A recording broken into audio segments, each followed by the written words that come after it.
You can sometimes learn a lot about a community simply by visiting its library. In coming weeks and months, we'll be visiting several of the libraries in the towns of the North Shire to learn about what each one offers that's distinctive and reflective of their locales. We start our journey in Arlington at the Martha Canfield Library that sits across the street from the Arlington Memorial High School on East Arlington Road. And we began our look at the Canfield Library by zeroing in on its Russel Collection, a treasure trove of historical books and documents that bring the past of Arlington and the surrounding communities back to life. Tucked away on the second floor of the Canfield Library, the Russel Collection contains more than 6,000 volumes on all things Vermont, its towns, counties, railroads, poets, and biographies of famous, or once famous, residents. Its focus is on Arlington and the neighboring towns of Sunderland and Sandgate. It was the outgrowth of book collecting by one of Arlington's most notable residents, Dr. George Russell, a general practitioner who fit to a T the title of Family Doctor.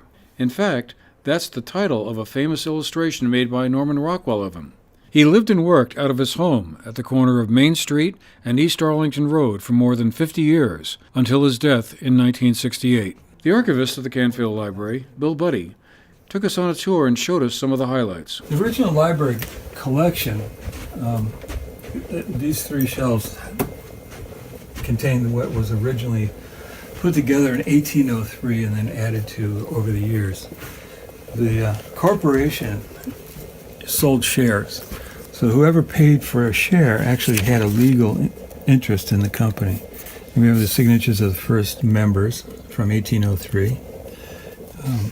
And whenever they used the collection that the early library had, their names were alphabetical. Whenever they took a book out, the books all had a number on the binding.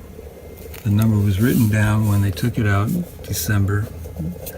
When they returned it, the number was just crossed off with a single line, so people could then keep track.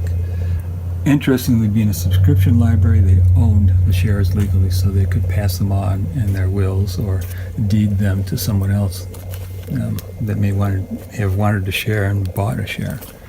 So it's kind of interesting. It's very successful. That it survived from that time is amazing. These books are the early ledgers that we have collected over the years, and Dr. Russell was very active in collecting, as well as Dorothy Canfield Fisher.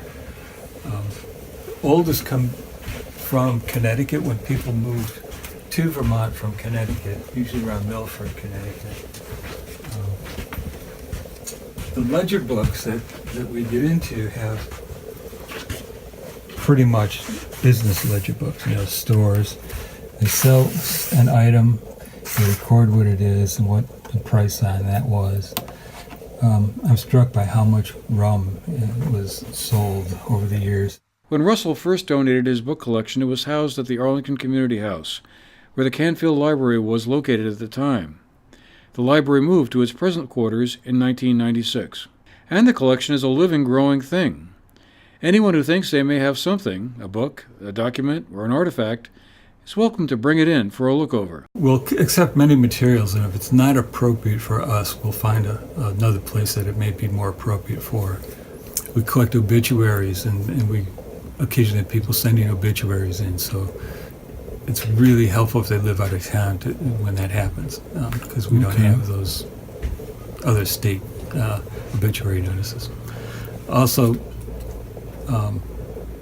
the important materials are family letters and documents, and we have some for Norman Rockwell, Dorothy Canfield Fisher, and other luminaries in the area, especially some of the artists and poets that have lived here.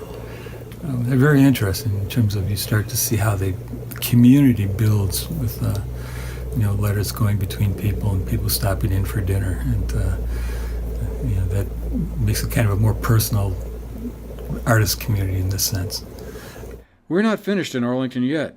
We'll be back to talk to the head librarian, Phyllis Skidmore, who will be telling us about some of the other hidden gems and programs the library has on offer. For the GNAT TV News Project, I'm Andrew McKeever.